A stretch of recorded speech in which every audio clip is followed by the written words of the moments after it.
दत्तगुरु मित्रांनो, माघ वद्य 1 शके 1380 इसवी सन 1458 मध्ये श्री नरसिंह सरस्वती स्वामी महाराज श्रीशैल्य यात्रेच्या निमित्ताने कर्दळीवनात गुप्त झाले. याच वनात 300 वर्षे ते प्रगाढ समाधी अवस्थेत होते. या काळात त्यांच्या दिव्य शरीराभोवती मुंग्यांनी प्रचंड वारूळ निर्माण केले. या जंगलात एका लाकूड तोड्याच्या कुऱ्हाडीचा घाव त्या वारुळावर चुकून बसला व श्री स्वामी वारुळातून बाहेर आले. तेथून ते प्रथम काशीस प्रकट झाले. पुढे कलकत्ता येथे जाऊन त्यांनी कालीमातेचे दर्शन घेतले. नंतर गंगा तटाकाने अनेक ठिकाणी भ्रमंती करून गोदावरी तटाकी आले. तेथून हैदराबादवरून मंगळवेढ्यास 12 वर्षे राहिले आणि मग पंढरपूर, मोहोळ, सोलापूर मार्गे अक्कलकोट येथे आले. त्या ठिकाणी त्यांचे वास्तव्य अखेरपर्यंत म्हणजे शके 1800 पर्यंत होते. दत्त संप्रदायात श्रीपाद श्रीवल्लभ आणि नरसिंह सरस्वती हे दत्तात्रेयांचे पहिले व दुसरे अवतार म्हणून समजले जातात. श्री स्वामी समर्थ हे नरसिंह सरस्वतीच होत म्हणजे दत्तावतार होय. अक्कलकोटचे परब्रह्म श्री स्वामी समर्थ आपल्या भक्तांना अभयदान देताना म्हणत, भिवू नकोस, मी तुझ्या पाठीशी आहे. आजही त्याची प्रचिती भक्तांना येत असते. श्री स्वामी समर्थ अक्कलकोटला प्रथम खंडोबाच्या मंदिरात इसवी सन 1856 मध्ये प्रकट झाले. त्यांनी अनेक चमत्कार केले, जनजागृतीचे कार्य केले. जे माझे अनन्य भावाने असे चिंतन मनन करतील, त्या अनन्य भावाच्या चिंतनाची उपासना सेवा मला सार सर्वस्व समजून अर्पण करतील, त्या नित्य उपासना करणाऱ्या माझ्या प्रिय भक्तांचा मी सर्व प्रकारचा योगक्षेम चालवीन, असे त्यांनी आश्वासन भक्तांना दिले. स्वामी समर्थ क्षणात अंतर्धान पावत व अचानक प्रगट होत. स्वामी गिरनार पर्वतावर गुप्त झाले व क्षणात आंबेजोगाई येथे प्रगट झाले. हरिद्वारहून काटेवाडातील जीवी क्षेत्रातील नारायण सरोवराच्या मध्यभागी सहजासन घालून बसलेले दिसले. नंतर पंढरपुरातील भीमा नदीच्या भरपुरातून चालत जाताना भक्तांनी पाहिले. अशा प्रकारे स्वामींनी मंगळवेढे येथील बसप्पाचे दारिद्र्य नष्ट केले, त्याला सापाचे सुवर्ण करून दिले. त्या गावातील बाबाजी भट नावाच्या ब्राह्मण गृहस्थाच्या कोरड्या आडात पाणी आणले.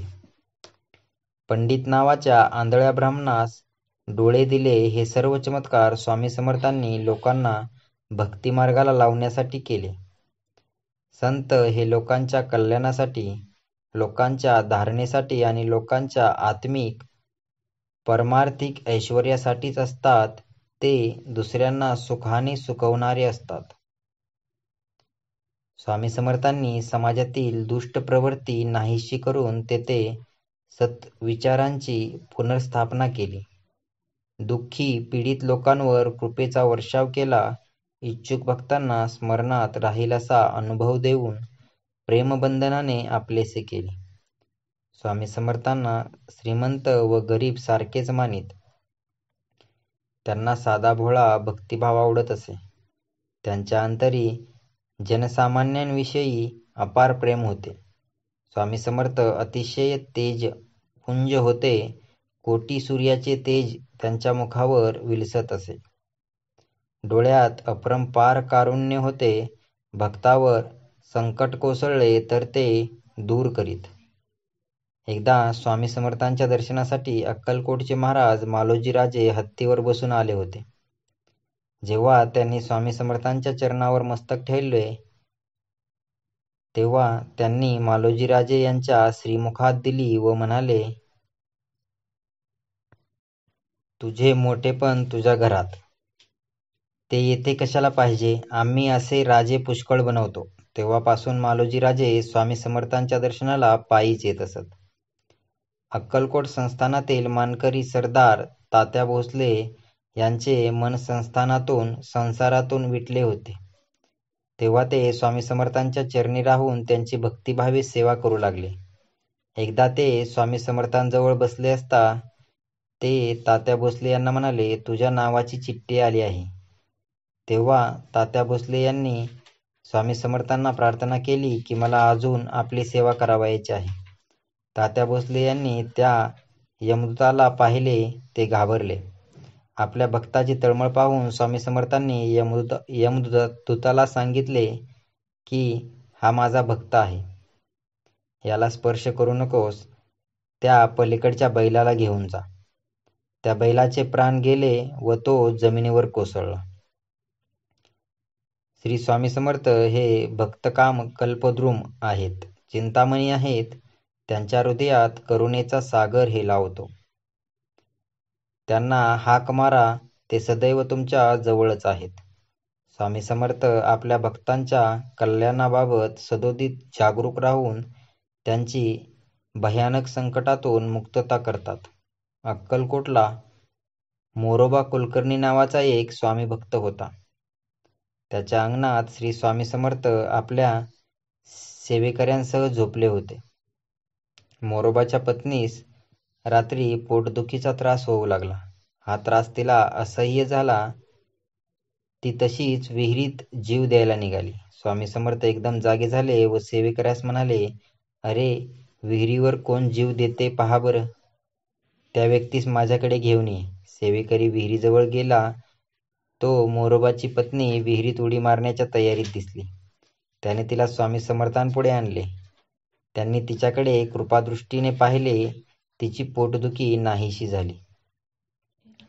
स्वामी समर्थांनी आपल्या रूपाने आणि मग भक्ताला त्याच्या इच्छित देवतेचे त्याच रूपात दर्शन घडविल्याचे अनेक कथांतून आढळते. द्वारकापुरीत त्यावेळी सूरदास नावाचे महान कृष्णभक्त राहत होते. हे सूरदास जन्मांध होते. आपणास सगुण साकार असे श्रीकृष्ण दर्शन व्हावे अशी त्यांची फार इच्छा होती. स्वामी समर्थ सूरदासांच्या आश्रमात येऊन उभे राहिले. त्यांनी सूरदासाला हाक मारली. म्हणाले, तू ज्याच्या नावाने हाका मारित आहेस तो मी. बघ, इथं तुझ्या दारात येऊन उभा आहे. सूरदास, पहा जरा.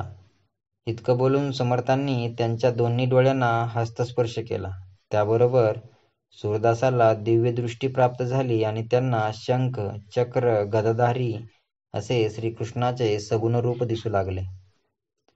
सूरदास सद्गतीत झाले. थोड्या वेळाने भानावर आल्यावर त्यांना स्वामी समर्थांनी आपले वास्तव रूपाचे दर्शन घडविले.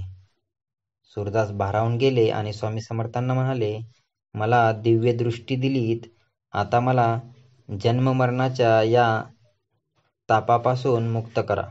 स्वामी समर्थांनी सूरदासाला तू ब्रह्मज्ञानी होशील असा आशीर्वाद दिला. स्वामी समर्थांचे अगणित भक्त जागोजागी आहेत.